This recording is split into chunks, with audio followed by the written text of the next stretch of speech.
Alright, today we're going to look at the Super Mario Galaxy movie, and particularly why I think the movie is misunderstood. Not because it's amazing, but because nobody understands how to rate it fairly. And here's why. I think the Super Mario Galaxy movie is simply about expectation. If you went into this movie expecting a really in depth look at what the game offered, a deep narrative, good character arcs in the form of the movie for each of the characters, I think you were dooming yourself from the start. Here's why. When you look at what this movie is, it's an Illumination made 90-minute kids audience directed animated movie that really was never going to incorporate the entire vast expanse that was this original Super Mario Galaxy game. I mean, not only that, they included Odyssey references. The very start was the desert sand world in Super Mario Odyssey. So, how are you realistically going to expect much from it? I understand that at the end of the day, when you're going to adapt something that's that beloved, you should put a real effort. I can understand that perspective. But the thing that I would come back to you as is at the end of the day, when you go into a movie, you have to expect something. When you go into a Christopher Nolan movie, you expect a spectacle. When I go into a slopfest MCU movie some of these days with these lesser known characters and the trailers are exactly what I'm expecting, I'm not expecting a 5 star. Just like in this movie, when I saw the trailer, more or less, here's what I was going into it expecting: a plate of slop with slop sauce with a bunch of Easter eggs on top. And that's exactly what I got. I think people going into this like critics, I understand you want to look at something analytically, but I think ultimately you were never going to love it. I mean, look at it. Bowser Jr.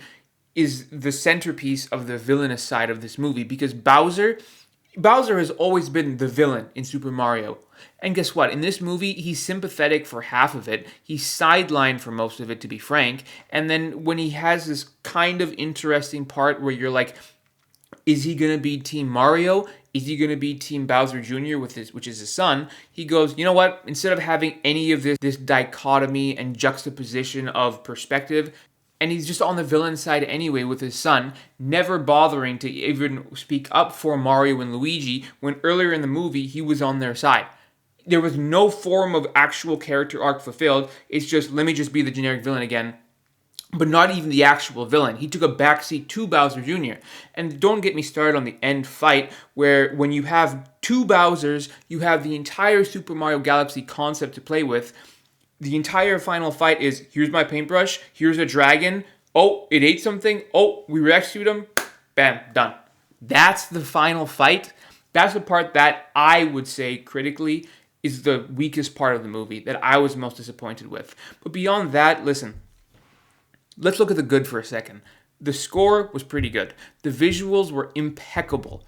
I mean, this looks better than most Marvel movies, and it's a fraction of the cost, and of course, it's animated, which helps, but they did a damn good job. Voice acting was also great. Donald Glover, he did a very good job. Here's the thing, though. Ultimately, I understand why you want to critique some of these things. I mean, they made changes in the narrative to try the Rosalina Peach Bond, the sisterly thing. I understand that you were trying to go with something unique, but you barely explored it. And also, to be honest, let's really look at it. Was Mario and Luigi really that impactful in this movie when you really watched it? It kind of felt like they were just along for the ride. Peach had the major, like, whoa, look at those fight scenes when she was in the casino world. Fox came to save the day. Mario was just kind of around for the little brief Bowser fight, and then Rosalina and Peach met up at the end. And the narrative, like, I watched the movie a couple days ago, and I'm already forgetting chunks because it was so forgettable. And I know it sounds like I'm all over the place, but that's where my final rating was of a 3 star. I give this movie a 3 star because it is exactly what I was expecting. A slop-filled mess of a narrative, but with all the Easter eggs that really help the people that played the games love it. If you played these games, you will like this movie for all the references and visuals and everything you were hoping to see on a big screen.